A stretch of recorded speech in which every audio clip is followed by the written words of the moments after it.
Assalamualaikum warahmatullahi wabarakatuh. Alhamdulillah wassalatu wassalamu ala Rasulillah wa ala alihi wa sahbihi wa sallama tasliman katsira. Amma ba'd. Fa ahlan wa sahlan wa marhaban bikum ikhwani al-kiram wa akhwati al-karimat rahimani Allah wa iyyakum wa baraka fikum.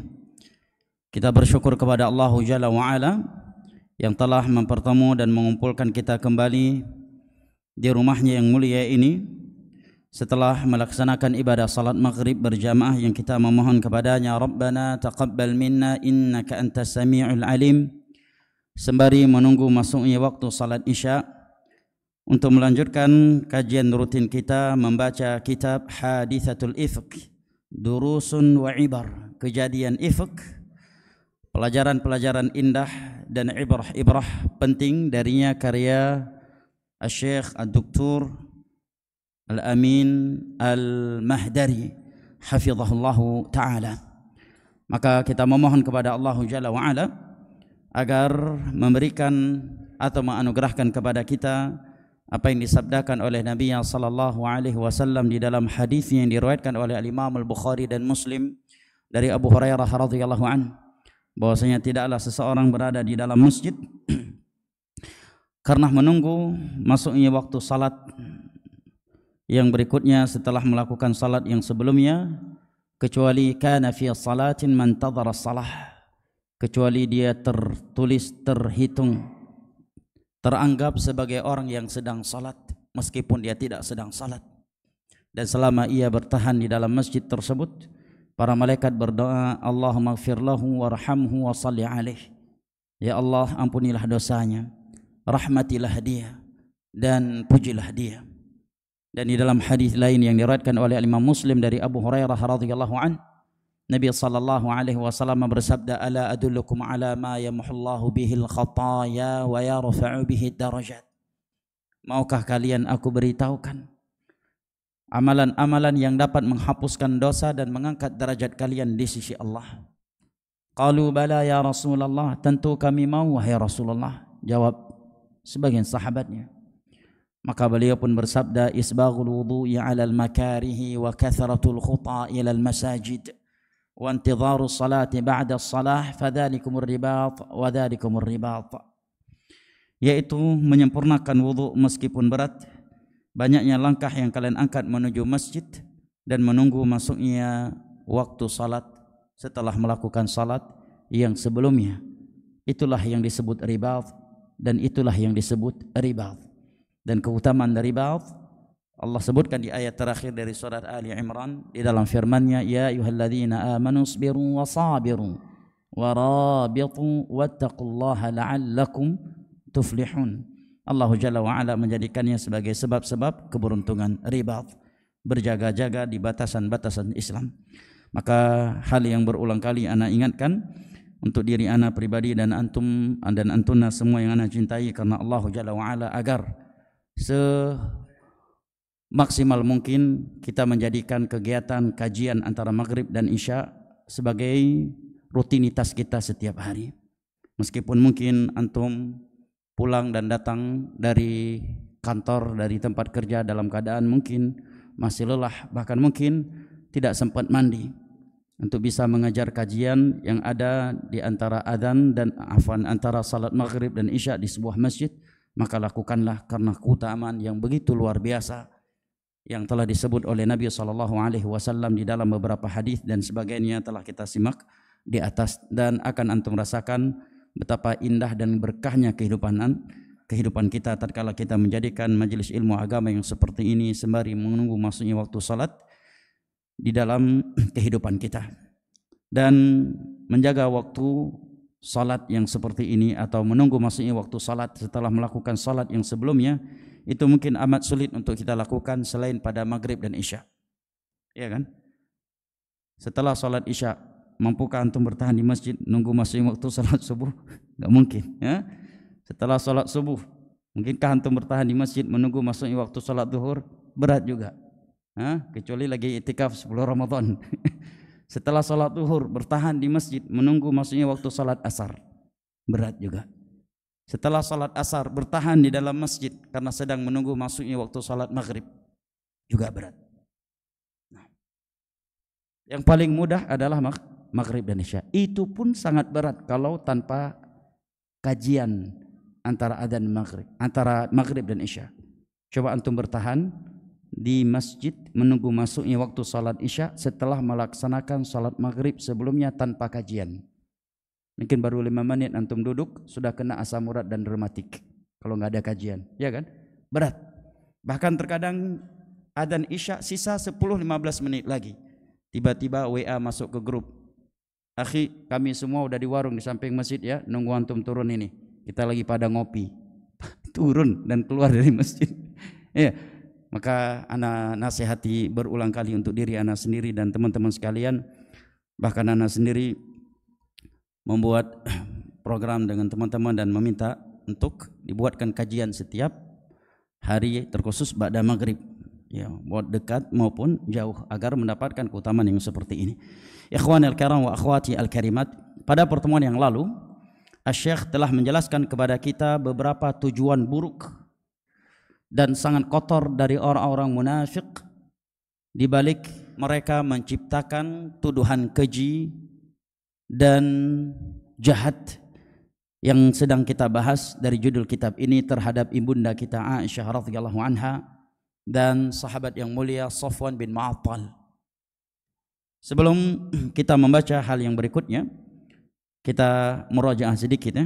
Siapa yang masih ingat di antara tujuan buruk orang-orang munafik menciptakan tuduhan yang keji ini terhadap Aisyah?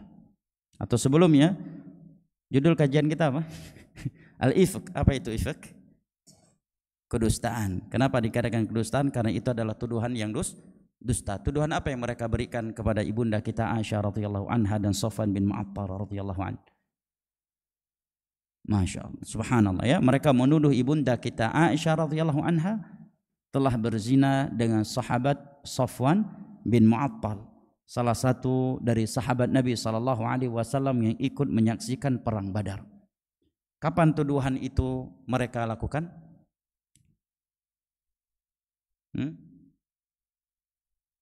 Pada tahun berapa kejadian tersebut? Ada yang masih ingat?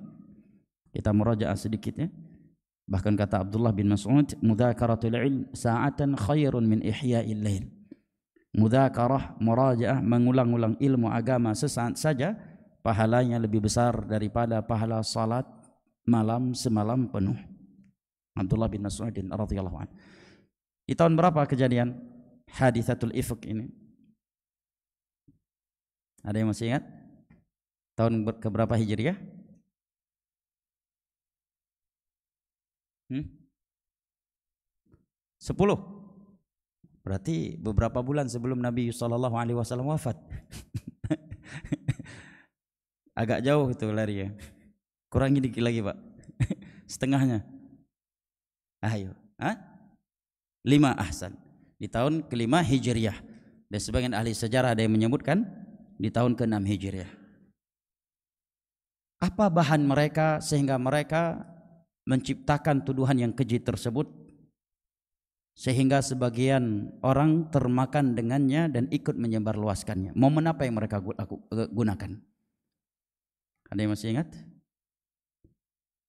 Momen apa yang mereka jadikan kesempatan untuk menciptakan tuduhan yang keji tersebut kepada ibunda kita Aisyah radhiyallahu anha dan sahabat Safwan bin Mu'attal radhiyallahu anhu? Ada yang masih ingat? Sedang ada momen apa saat itu? Kok mereka menciptakan tuduhan tersebut yang begitu keji sehingga membuat kegaduhan di tengah-tengah kaum muslimin selama 30 hari dan 30 malam saat itu di kota Madinah. Bahkan sempat-sempat hampir terjadi perang saudara antara kabilah Aus dan Khazraj, sebagaimana yang telah kita simak di dalam riwayat-riwayat sebelumnya. Nah, momen apa waktu itu? Momen apa yang terjadi sehingga mereka menjadikannya sebagai kesempatan untuk menciptakan tuduhan yang keji dan jahat ini? Ahsan, Masya Allah, Barakallahu Fik. Bapak udah ada minum, Pak? Belum ya? Sudah ada. Masya Allah, yaitu Saat itu ibunda kita Aisyah radhiyallahu anha ketinggalan rombongan mujahidin bersama Nabi sallallahu alaihi wasallam. Sebabnya waktu itu Aisyah radhiyallahu anha ketika onta yang beliau tunggangi di dalam sebuah rumah yang berada di atas onta yang disebut dengan Haudaj ditarik oleh pasukan mujahidin yang diperintahkan oleh Nabi sallallahu alaihi wasallam, mereka tidak menyadari bahwa ibunda kita belum berada di dalam karena beliau sedang mencari kalungnya yang hilang. Nah, maka setelah beliau kembali melihat Nabi sallallahu alaihi wasallam dan kaum muslimin telah pergi, beliau pun bersedih, menangis dan berteduh di bawah sebatang pohon. Datanglah seorang sahabat yang bernama Safwan bin Mu'attal, karena beliau diberikan tugasan itu sebagai pasukan sapu bersih yang diletakkan di saf atau di barisan paling terakhir untuk mengantisipasi serangan musuh dari belakang dan untuk memastikan adakah mujahidin yang tertinggal. Ketika beliau mengecek adakah yang tertinggal, maka terlihatlah bayangan manusia dari jauh. Beliau pun mendekatinya.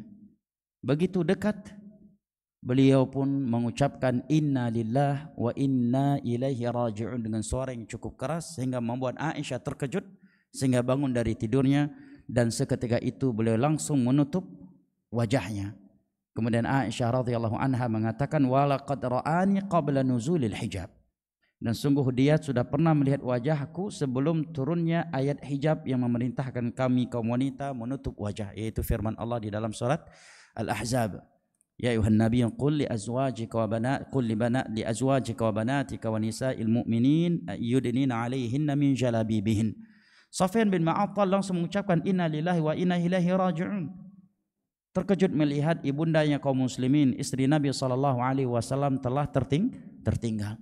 Maka beliau pun menyerahkan ontanya, mempersilahkan ibunda kita Aisyah radhiyallahu anha menungganginya, dan beliau menariknya dari bawah dan tidak mengajak bicara apapun dengan Aisyah radhiyallahu anha.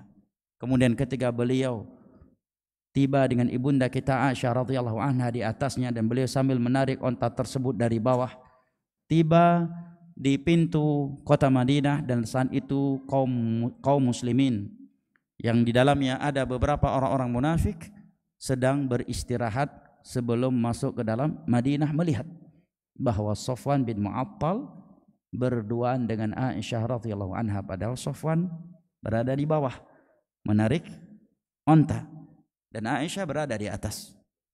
Maka mereka pun menjadikan momen tersebut sebagai kesempatan untuk menciptakan kegaduhan dengan menciptakan tuduhan yang keji dan jahat ini, bahwa Aisyah dan Safwan bin Mu'attal telah berzina radhiyallahu anhum, telah berzina.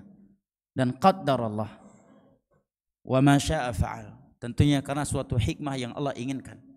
Selama 30 hari dan 30 malam wahyu tidak turun kepada Nabi kita sallallahu alaihi wasallam. Dan wahyu yang turun kepada Nabi kita tentunya ada dua. Yang pertama wahyu Al-Quran. Kalau Al-Quran yang menurunkannya dari mulai ayat pertama dari Al-Quran sampai penutup Al-Quran adalah Jibril alaihi assalam. Nazala bihi ruhul amin ala qalbika litakuna minal munzirin bilisanin arabiyyin mubin. Yang kedua wahyu yang disebut dengan al-hikmah. Wa yu'allimuhumul kitab wal hikmah wa in kanu min qablu la fi dhalalin mubin.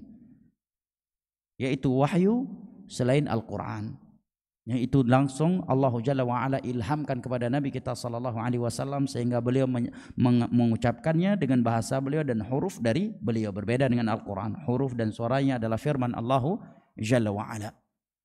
30 hari dan 30 malam tidak turun wahyu kepada Nabi sallallahu alaihi wasallam yang membenarkan tuduhan tersebut atau mendustakannya.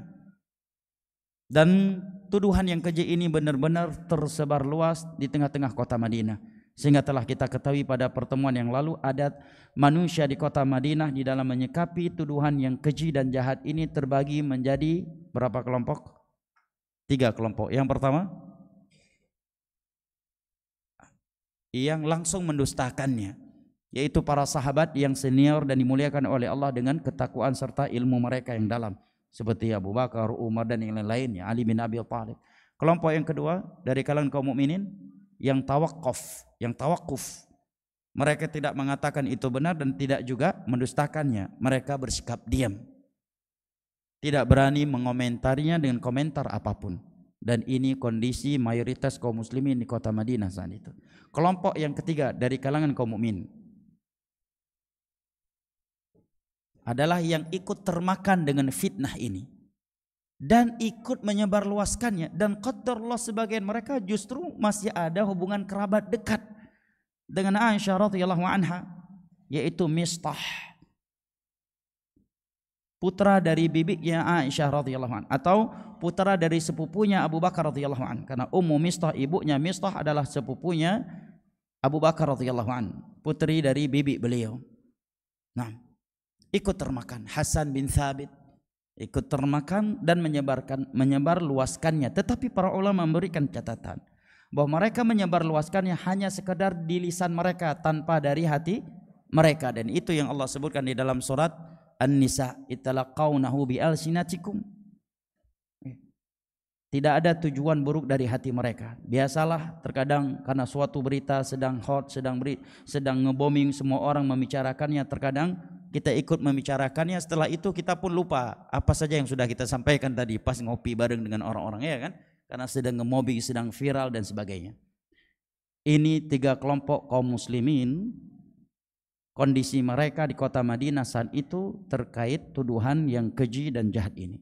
Kelompok yang kedua adalah orang-orang munafik, yaitu mereka yang menciptakan tuduhan yang keji dan jahat ini dan ikut menggoreng serta menyebarluaskannya. Dan tokoh mereka siapa? Abdullah ibnu Ubay ibnu Salul. Nah, ini kondisi manusia saat itu di kota Madinah. Dan bayangkan jamaah bagaimana Allah menguji keimanan, kesabaran kaum muslimin dan khususnya Nabi kita sallallahu alaihi wasallam saat itu. Selama 30 hari dan 30 malam Allah tahan wahyu. Tidak ada wahyu yang turun membenarkan atau mendustakan tuduhan tersebut. Sehingga kita telah ketahui di dalam beberapa pertemuan yang lalu sampai-sampai Nabi sallallahu alaihi wasallam meminta pendapat kepada Ali bin Abi Thalib dan Usamah bin Zaid radhiyallahu anhuma yang sangat dekat dengan beliau dan dari kecil tinggal sama beliau. Ali bin Abi Thalib adalah sepupu beliau, Usamah bin Zaid, beliau dan ayahnya memang anak angkatnya Nabi kita sallallahu alaihi wasallam. Bahkan ayahnya dahulu sempat dibinkan kepada Nabi kita sallallahu alaihi wasallam, kemudian turunlah ayat dari surat Al-Ahzab yang menegurnya. Ud'uuhum li abaihim fa illam ta'lamu aba'ahum fa ikhwanukum fid din wa mawalikum. Anak angkat itu jangan kalian binkan kepada diri kalian, binkan mereka kepada ayah mereka sendiri. Nah, kalau kalian tidak mengenal siapa ayahnya, panggillah dia akhi, saudara seagama atau sebagai budak. Nah, Usamah bin Zaid adalah anak dari Zaid. Zaid adalah anak angkatnya Nabi sallallahu alaihi wasallam semenjak Nabi sallallahu alaihi wasallam di Mekah. Awal-awal beliau menjadi diangkat sebagai nabi dan rasulnya Allah Jalla wa ala. Maka Ali bin Abi Thalib radhiyallahu anhu mengeluarkan pendapat saat itu, an-nisa siwaha katsir. Wahai Rasulullah, wanita selain Aisyah di luar sana banyak. Para ulama mengatakan ini bukan pendapat yang negatif tentunya. Bukan karena ada sensi dari Ali kepada Aisyah radhiyallahu anha. Tetapi kata para ulama karena Ali ingin membuat Nabi sallallahu alaihi wasallam lapang dadanya, tidak terus-menerus berlarut-larut di dalam kesedihan ini. Artinya seandainya beliau meninggalkan Aisyah, maka wanita di luar sana masih banyak. Bukan berarti beliau meminta kepada Nabi untuk menceraikan Aisyah. Sebagaimana hal ini dijadikan bahan oleh kaum Syiah untuk mencela Aisyah radhiyallahu anha. Kalau Usamah bin Zaid mengatakan, wahai Rasulullah, selama aku berada di sisimu, aku belum pernah melihat kejelekan dari Aisyah. Yang aku lihat pada anggota keluargamu semuanya adalah kebaikan. Bahkan Nabi SAW juga sempat menginterogasi Barirah, budaknya Aisyah radhiyallahu anha. Budaknya Aisyah. Nah, Ya ikhwan, kalau ada jamaah anak yang nangis, jangan antum pelototin, antum lihatnya ke anak, ya, jangan ke ayahnya. Ayahnya sudah cukup malu, bahkan mungkin sudah naik asam lambungnya, malu menahan malunya dengan jamaah karena yang menangis. Tambah lagi antum lihat ke beliau, semakin naik asam lambungnya nanti. Nah, ya, karena di antara akhlak di dalam Islam adalah adamul ihraj. Jangan menjerumuskan orang lain di dalam kedilemaan. Ya, usahakan kita tidak membuat orang lain dilema karena sikap kita. Nah, barakallahu fik. Ikhwanil kiram wa akhwati al karimat rahimani Allah wa iyyakum wa baraka fikum. Jadi Barirah dipanggil oleh Nabi sallallahu alaihi wasallam, "Wahai Barirah, apakah selama engkau menjadi budaknya Aisyah radhiyallahu anha ada hal mencurigakan yang engkau lihatkan darinya?" Ini menunjukkan perkaranya cukup serius dan mengambil perhatian yang luar biasa dari Nabi kita sallallahu alaihi wasallam. Bagaimana tidak, jemaah? Teman tidur sebantalnya tertuduh berzina dan bahan yang digunakan untuk menuduhnya sangat kuat untuk saat itu. Terlebih lagi 30 hari dan 30 malam lamanya wahyu tidak turun. Nah, maka Barirah radhiyallahu anha mengatakan, "Wahai Rasulullah, aku tidak pernah melihat dari Aisyah kejelekan apapun.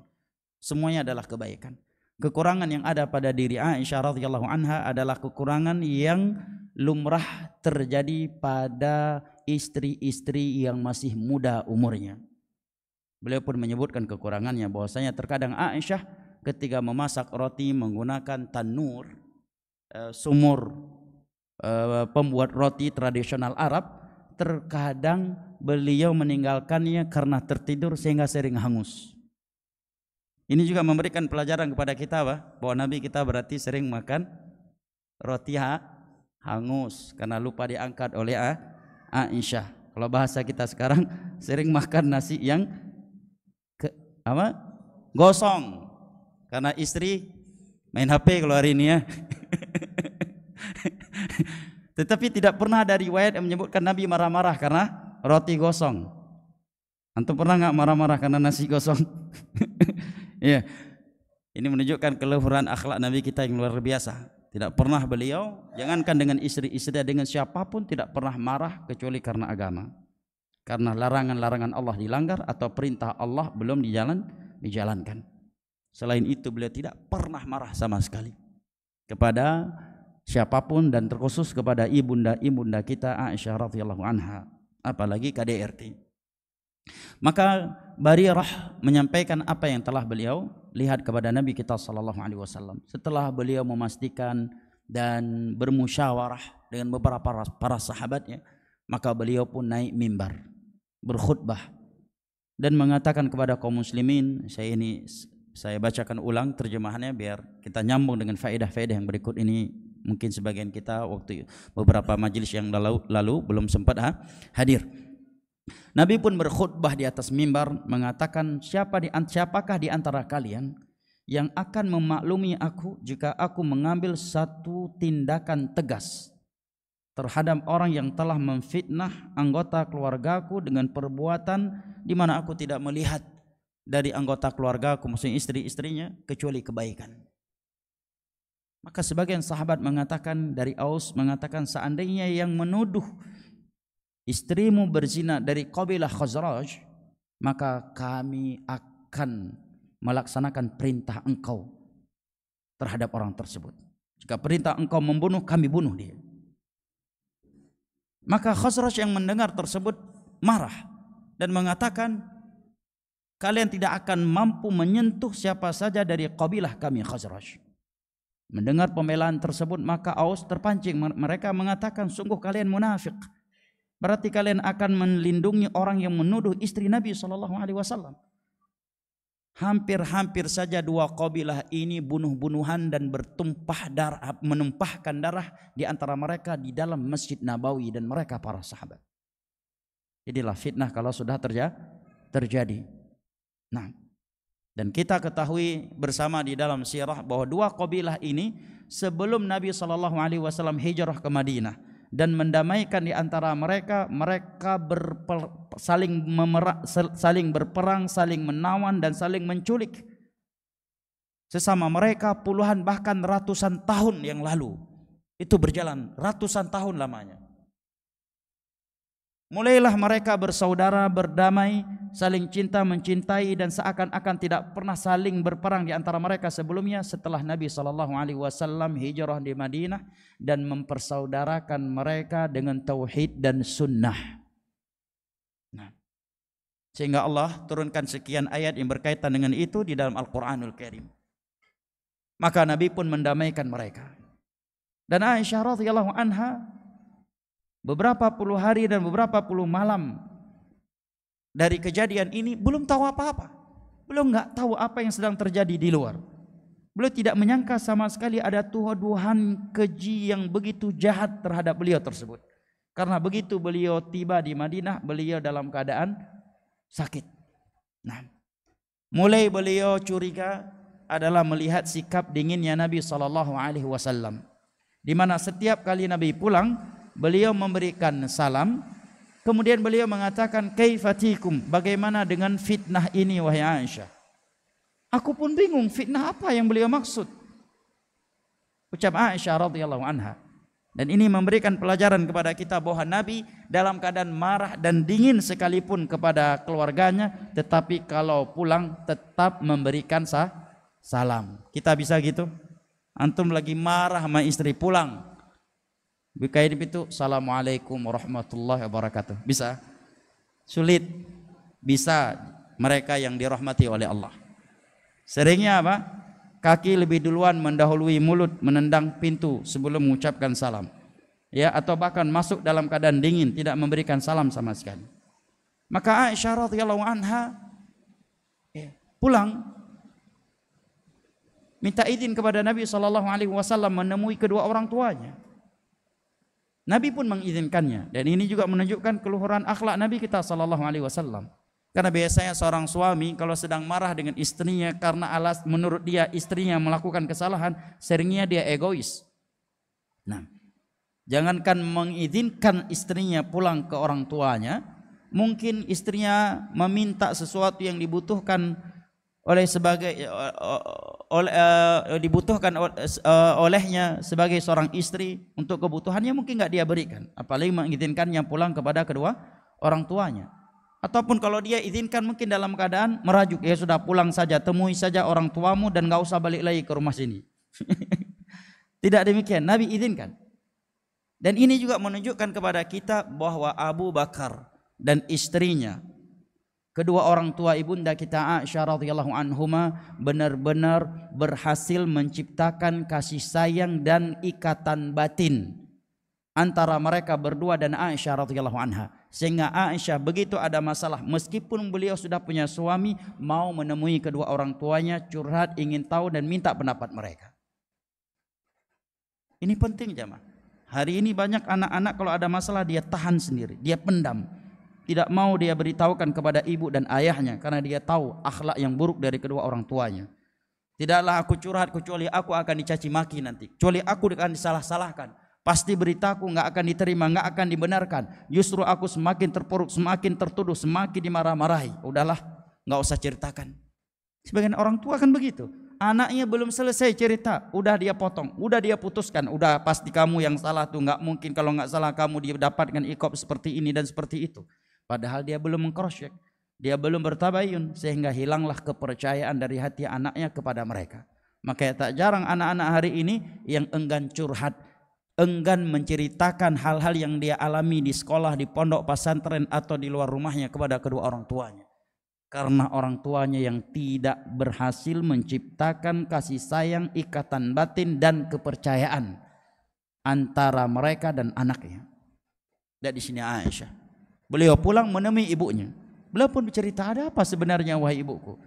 Ibu beliau udah tahu apa yang terjadi di luar. Tapi ibu beliau namanya seorang ibu ingin menghibur anak perempuannya. Beliau mengatakan, wahai Aisyah, biasa itu seorang wanita kalau madunya banyak pasti ada berita-berita negatif tentang dirinya. Kata para ulama, maksudnya bukan ibunda Aisyah ingin Aisyah suudzon kepada istri-istri Nabi yang lain, enggak. Tapi mungkin saat itu beliau enggak punya bahan lain. Ya. Intinya boleh ingin menghibur Aisyah, artinya nggak usah digubris, biasa itu, nggak usah tegang kali kamu. Iya. Biasa Aisyah, seorang wanita kalau memiliki banyak madu, apalagi Nabi istri ya, 9. Ya. Ada Sofia, ada Ummu Salamah, ada Zainab dan sebagainya. Ya. Biasa itu seorang wanita kalau madunya banyak. Pasti ada berita-berita yang tidak enak tentangnya. Namun kata para ulama, kita jangan suudzon kepada Ibunda Aisyah. Berarti Ibunda Aisyah suudzon kepada istri-istri Nabi yang lain. Apakah beliau menuduh mereka yang menciptakan berita ini? Bukan itu maksudnya. Tapi maksudnya kata para ulama, beliau ingin menghibur Aisyah agar Aisyah tidak ambil pusing tentang tuduhan ini, agar beliau santai saja, tidak perlu diambil pusing, nggak perlu diseriuskan. Biasa hal-hal yang seperti itu terjadi bagi seorang wanita yang punya madu yang banyak. Mungkin beliau saat itu nggak punya bahan lain untuk menghibur Aisyah radhiyallahu anha. Maka setelah Aisyah radhiyallahu anha tahu, beliau pun semakin bertambah sakit. Dan terlebih lagi Nabi SAW sempat berkata kepada Aisyah, wahai Aisyah, kalau kamu memang benar telah melakukan zina, ngaku saja, bertobat, istighfar, niscaya Allah akan mengampuni dosa-dosamu. Tetapi apabila engkau memang benar tidak melakukannya, maka Allah akan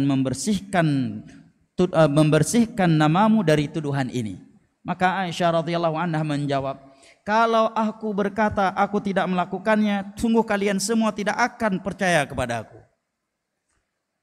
Dan kalau aku mengatakan telah melakukannya, kalian akan percaya, sementara aku tidak melakukannya. Ini menunjukkan ucapan Aisyah ini benar-benar dari hati yang paling dalam, ya kan? Seakan-akan beliau sudah hilang kepercayaan kepada siapapun. Bahasa yang seperti ini apabila diucapkan oleh seseorang dan terkhusus oleh seorang wanita yang dikenal dengan kelemah lembutan, menggunakan perasaan, ini menunjukkan betapa dia sedang mengalami kesedihan, betapa ia menganggap ini perkara serius.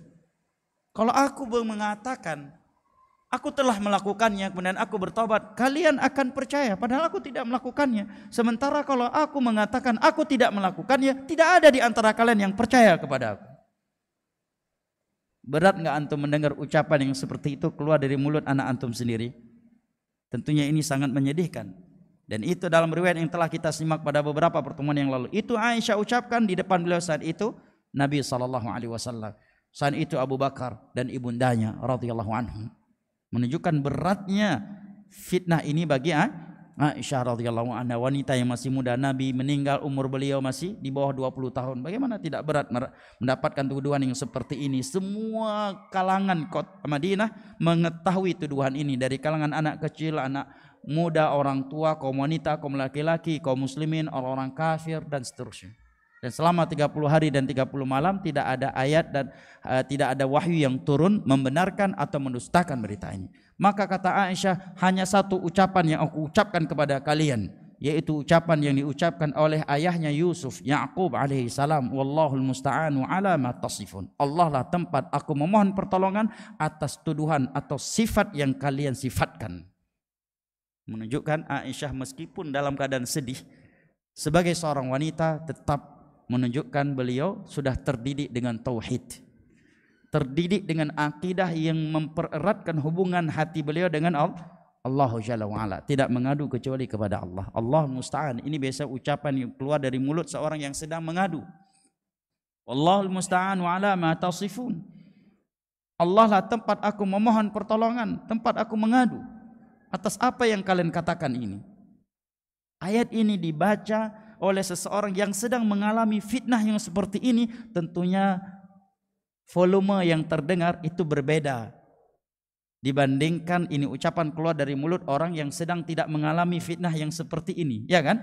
Nah, kita pun ketika mengucapkan kalimat ini dalam kondisi biasa, dengan kondisi yang sedang seperti ini, tentunya kita merasakan hal yang berbeda, ya kan? Nah, maka Aisyah mengatakan wallahul musta'anu ala ma tasifun. Nah, Kemudian telah kita ketahui setelah itu turunlah 10 ayat dari surat An-Nur yang telah kita baca pada beberapa pertemuan yang lalu, membela dan membersihkan nama Aisyah radhiyallahu anha dan Safwan bin Mu'attal dari tuduhan yang keji dan jahat tersebut. Dan pada pertemuan yang lalu telah kita baca yang terakhir adalah tujuan-tujuan orang-orang munafik di balik tuduhan ini. Berikut ini Syekh mengatakan durusun wa ibarun min haditsatil ifk. Setelah beliau menyebutkan hal-hal itu semua, beliau mengatakan pelajaran-pelajaran dan ibrah-ibrah yang indah dan penting dari kejadian ifk ini untuk individu kaum muslimin. Yang kedua, untuk kehidupan berkeluarga, untuk rumah tangga. Ketiga kata beliau, faedah-faedah dan ibrah-ibrah dari kisah ini untuk kehidupan bermasyarakat. Yang keempat, untuk para da'i, para pendakwah, para pengajar ilmu. Berarti faedah-faedah yang akan beliau uraikan dari kisah haditsatul ifk ini beliau bagikan menjadi 4. Yang pertama, untuk individu seorang muslim. Yang kedua, khusus untuk kehidupan berumah tangga. Yang ketiga, untuk kehidupan bermasyarakat. Yang keempat, untuk seorang da'i. Dan semua kita da'i, ada yang da'i untuk istrinya, untuk anak-anaknya, untuk keluarganya, ada yang untuk murid-muridnya, ada untuk umatnya dan seterusnya. Baik, inilah faedah-faedah yang akan beliau sebutkan berikut ini. Namun adzan Isya sudah dikumandangkan. Sungguh benar sabda Nabi kita sallallahu alaihi wasallam yang diriwayatkan oleh Al-Imam Tirmidzi dengan sanad yang dihasankan oleh Al-Hafidz Ibnu Hajar Al-Asqalani di dalam Fathul Bari dari Abu Hurairah radhiyallahu an yang mengatakan bahwa hari kiamat tidak terjadi sehingga perputaran waktu semakin hari semakin cepat. Fatakunu sanatuka syahr. Waktu 1 tahun bagaikan 1 bulan. 1 bulan seperti 1 pekan. 1 pekan seperti 1 hari. 1 hari seperti 1 jam. Dan waktu 1 jam habisnya seperti habisnya pelepah kurma yang kering tatkala terbakar. Enggak terasa. Ana baru duduk udah adzan. Kenapa? Karena ana yang ngisi kajian enggak terasa. Kalau antum terasa karena antum yang nyimak. Gimana? Antara adzan iqamah kita lanjutkan dengan diskusi tanya jawab. Kemudian pembahasan ini kita lanjutkan pada pertemuan berikutnya. Ya. Atau kita lanjutkan dengan pembahasan antara adzan dan iqamah. Dua-duanya juga antum angguk-angguk, yang mana yang benar?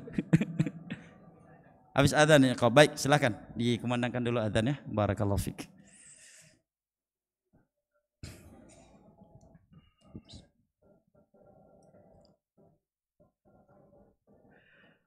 Allahu akbar,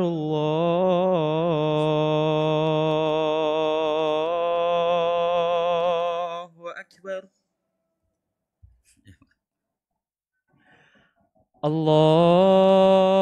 Allahu akbar,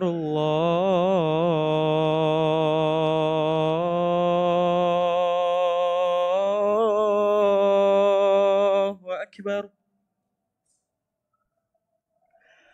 Asyhadu an la ilaha illallah.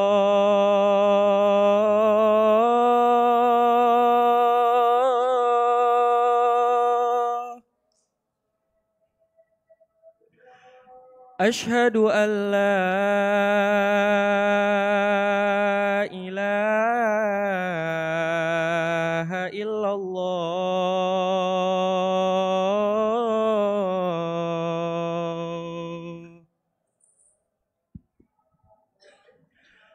Asyhadu anna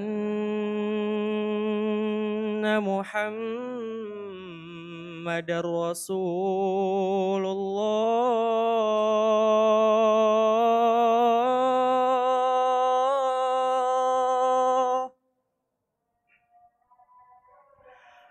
Asyhadu anna Muhammadar Rasulullah.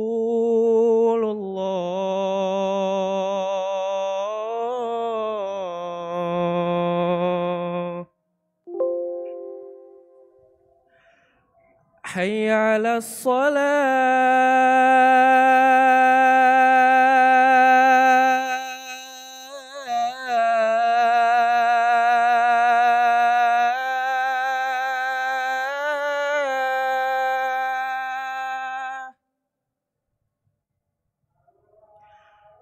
حي على الصلاة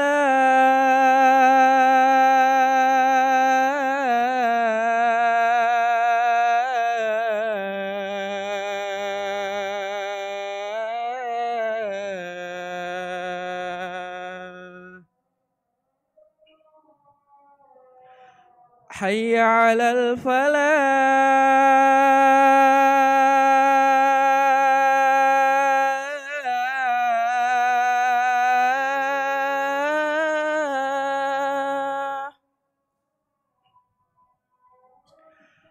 حي على الفلاح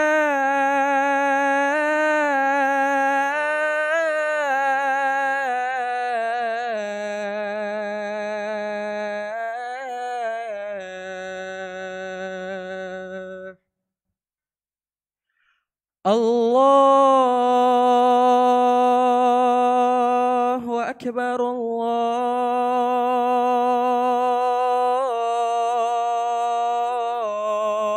الله أكبر لا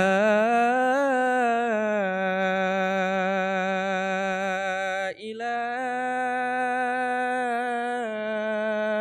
إلا الله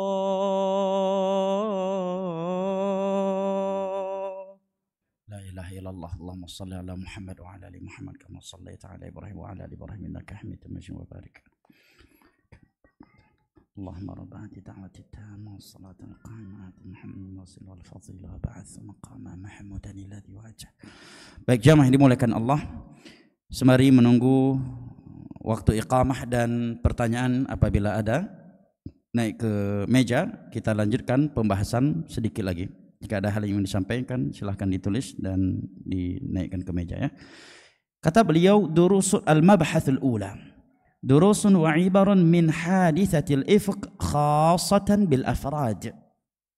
Pelajaran-pelajaran dan ibrah-ibrah penting dari kejadian ifq ini terkhusus untuk setiap individu muslim dan muslimah. Yang pertama kata beliau, hurmatul muslim. Kehormatan seorang muslim itu sangat agung dan sangat mulia di sisi Allah. Bayangkan jamaah, sampai-sampai turun 10 ayat dari Al-Quranul Karim, melewati 7 lapis langit, dibawa turun oleh malaikat Jibril alaihissalam hanya untuk membersihkan nama seorang muslim dan muslimah dari tuduhan yang keji. Ini menunjukkan kepada kita, kata Syekh, bahwa kehormatan seorang muslim itu sangat mulia. Kehormatan seorang muslim itu sangat agung di sisi Allah Jalla wa'ala. Sehingga Allah turunkan 10 ayat dari surat An-Nur, melewati 77 lapis langit, dibawa oleh Jibril alaihissalam dan dibacakan oleh beliau kepada Nabi kita sallallahu alaihi wasallam. Maka kata Syekh ini menerangkan kepada kita bahwa kehormatan seorang muslim itu perkara besar di dalam Islam. Maka ada hadis yang berbunyi dalam riwayat Al-Imam Al-Bukhari, Nabi mengatakan, man shalla salatana wastaqbala qiblatana wa akala dhabihatana fadzalikal muslim alladhi lahu dhimmatullahi wa rasulihi fala tahfarullah fi dhimmatihi. Barang siapa yang salat dengan salat kita, kiblatnya adalah kiblat kita, memakan sembelihan kita, ternyata seorang muslim, itulah muslim yang kehormatannya, kemuliaannya dijaga oleh Allah dan Rasulnya. Maka jangan kalian melakukan sesuatu yang akan membuat kalian berperkara dengan Allah Jalla wa'ala di dalam hal ini. Dengan jangan sampai kalian diperkarakan oleh Allah Jalla wa'ala terhadap penjagaannya Allah Jalla wa'ala kepada seorang muslim. Demikian juga di dalam hadis lain yang sahih, Nabi SAW bersabda, ya ma'syaral man aslam la tu'dzul muslimin wa la tattabi'u awratihim fa inna man tatabba'a awrata akhi tatabba'a Allahu awratah wa man tatabba'a Allahu awratah yafdhaha wa in kana fi jawfi baiti ummih. Oh, kama qala.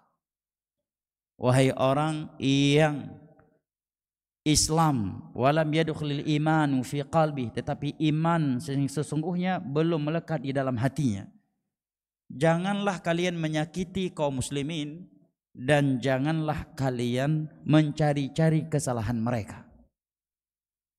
Karena barang siapa yang mencari-cari kesalahan saudara yang muslim. Karena ada sebagian orang memang tugasnya itu. Tugasnya memang itu. Tugasnya memang mencari-cari kesalahan. Kalau enggak ada, kalau bisa diciptakan biar ada bahan untuk laporan. Nah, maka Nabi mengatakan karena barang siapa yang mencari-cari kesalahan saudaranya, maka Allah akan mencari-cari kesalahannya. Dan barang siapa yang Allah cari-cari kesalahannya, maka Allah akan menyingkapnya meskipun dia sedang bersembunyi di dalam rumah ibunya. Siapa yang mampu lari dari kejaran Allah Jalla wa'ala. Bahkan Nabi SAW suatu ketika tawaf di Ka'bah dan mencium Hajar Aswad, beliau bersabda, "Ma a'zamaki wa ma a'zama hurmataki, fa walladhi nafsi biyadihi la hurmatu muslim asyaddu indallahi min hurmatik." Wahai Ka'bah, betapa agungnya engkau, betapa besarnya kemuliaan engkau di sisi Allah. Demi Allah yang jiwaku berada di tangannya, sungguh kehormatan seorang muslim lebih agung di sisi Allah daripada kehormatanmu. Bayangkan jamaah, kalau ada orang yang ingin melakukan aksi-aksi yang berpotensi Ka'bah menjadi hancur, antum terima enggak? Apakah mereka akan dianggap pahlawan?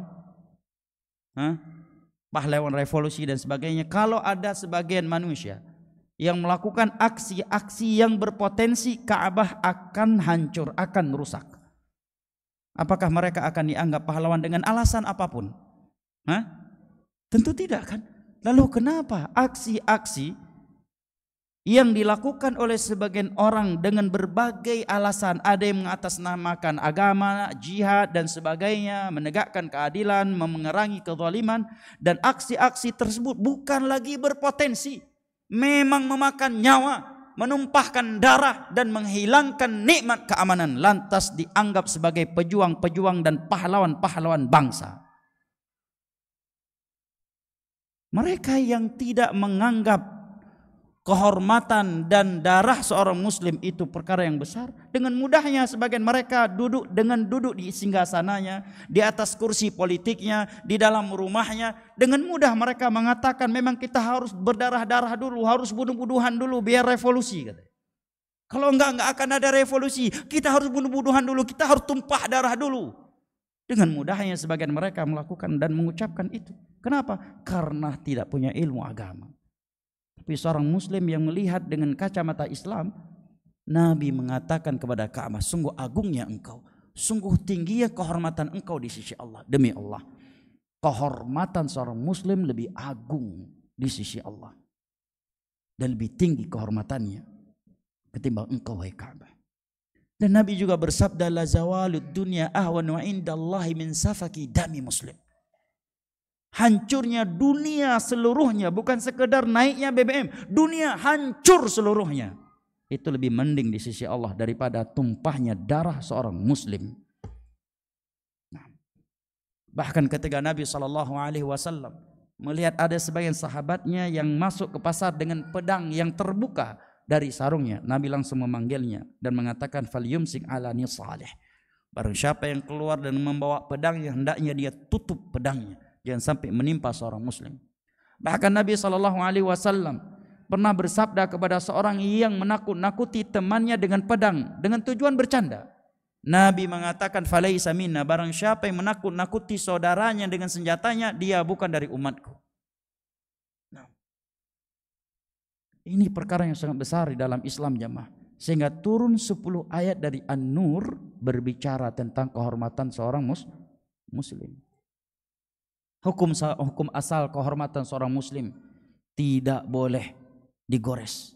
Bahkan kehormatan orang kafir sekalipun, apabila dia kafir zimmi, kafir musta'man, yang masuk ke dalam negeri kaum muslimin dengan jaminan keamanan, dan kafir mu'ahad, yang telah terjadi perjanjian hidup damai antara kaum muslimin dan mereka, kecuali kafir harbi. Ini hukum asalnya, tidak diperbolehkan kecuali karena udzur syar'i dan karena alasan syar'i.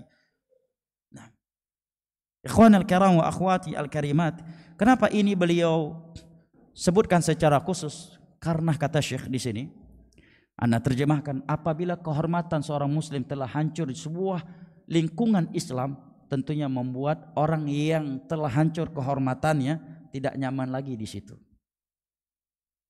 Ini licik ya orang-orang munafik di masa itu. Ringkasnya jamaah, kalau seorang muslim di saat itu udah nggak nyaman di kota Madinah, mau tinggal di negara mana lain yang lebih nyaman untuk beragama? Paham jamaah ya? Inilah tujuan mereka. Demikian juga dibuat apabila di suatu tempat, suatu lingkungan ada komunitas, mereka taat kepada Allah, siang dan malam mentauhidkan Allah, siang dan malam berada di atas sunnah. Jangan antum kira nggak akan ada upaya-upaya untuk membuat orang-orang yang berada di lingkungan tersebut tidak nyaman sesama mereka. Terkadang diadu domba, panitia ini dengan panitia itu, ustadz ini dengan ustadz itu, ustadz dengan jamaah, jamaah dengan ustadznya, DKM masjid dengan DKM masjid dan sebagainya. Syaitan dari kalangan jin dan manusia akan melakukan itu. Bahkan Nabi SAW di hadapan para sahabatnya saat itu mengatakan, Inna syaitana qad ya'isa an ya'budahul musallun fi jaziratil Arab, walakin fit tahrish fima bainakum. Syaitan memang pesimis untuk menjerumuskan kalian ke dalam syirik setelah kalian selamat darinya, wahai para sahabatku. Tetapi dia tidak akan pernah pesimis untuk mengadu domba di antara kalian. Bayangkan ketika terjadi fitnah Jamal, fitnah Siffin, Abu Hurairah yang dikenal sibuk dengan ilmu, mengajar, berada di kota Madinah, beliau menghilang, tinggal di atas bukit gunung, mengembala kambing demi menyelamatkan dirinya dan ingin membersihkan tangannya dari darah kaum muslimin. Karena saat itu sedang terjadi perang di antara kaum muslimin, fitnah Jamal, fitnah Siffin. Beliau tidak ingin tangan beliau berlumuran darah. Akhirnya beliau pergi menyendiri, tinggal di gunung, mengembala kambing demi menyelamatkan tangannya dari darah kaum muslimin dan kehormatan mereka. Jadi itu bukan masalah sepele. Para politikus dengan gampangnya mereka menjawab, memang kita harus bunuh-bunuhan dulu, kita harus hancuran-hancuran dulu, kita harus berlumuran darah dulu, setelah itu baru kita bangun kembali negara kita. Dengan mudahnya para politikus berkata demikian karena mereka standarnya bukan agama, bukan akhirat. Standarisasi kehidupan dan sikap mereka adalah dunia, dan dunia. Bahkan dalam sehari bisa 60 kali sholat zuhur mereka. Ya, di waktu subuh pun bisa jadi zuhur kalau itu penting untuk politik. Nah, tidak demikian dengan Islam jamaah. Maka saya ingatkan, beliau sebutkan yang pertama, kehormatan seorang muslim itu sangat penting. Nah, antum jamaah, kita semualah, kalau kehormatan kita sudah diinjak-injak di sebuah lingkungan, akankah kita bertahan di lingkungan tersebut? Bayangkan kalau Aisyah tidak sabar, beliau akan minta cerai, udahlah ceraikan saja aku. Apa yang terjadi kalau seorang wanita dicerai oleh suaminya yang merupakan Nabi Allah? Atau kalau Nabi nggak sabar, udah kamu saya ceraikan. Apa yang katakan oleh orang-orang kafir, lihat tuh Nabi kalian nikah cerai dan sebagainya, ya kan? Nah, demikian juga kalau Sofwan bin Mu'attal tadi tidak sabar, kehormatan beliau sudah digores dan dihancurkan. Kalau nggak sabar akan keluar dari Madinah. Kalau beliau keluar di Madinah, negara mana saat itu yang Islam? Lingkungan mana yang lebih baik dari Madinah yang di situ ada salat 5 waktu berjamaah, yang di situ ada tauhid dan sunnah, tidak ada khamar, tidak ada prostitusi dan sebagainya? Enggak ada. Bahkan Mekah masih di tangannya kaum musyrikin saat itu. Nah, lihat dalam dan jauhnya pemahaman para ulama kita di dalam menilai kehormatan kaum muslimin.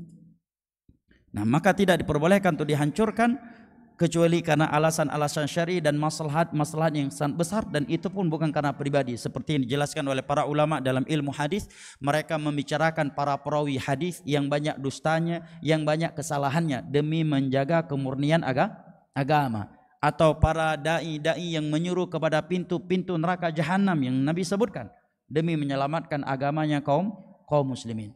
Itu pun yang disinggung bukan kehormatan pribadi mereka, tetapi ideologi mereka yang sesat dan mereka menyuruh manusia kepadanya. Kepribadian mereka juga tidak dijadikan bahan di dalam mentahdir atau menjarah. Ini hal yang penting untuk kita perhatikan jamaah yang dimuliakan Allah, dan insya Allah kitab ini kita lanjutkan kembali pada pertemuan berikutnya. Dan waktu iqamah telah datang. Maka kita cukupkan sampai di sini, lebih dan kurangnya ana mohon maaf. Wabillahi taufiq wal hidayah, wa sallallahu ala nabiyina Muhammad wa ala alihi wa sahbihi wasallam, wa akhiru da'wana anil hamdulillahi rabbil alamin. Wassalamu alaikum warahmatullahi wabarakatuh.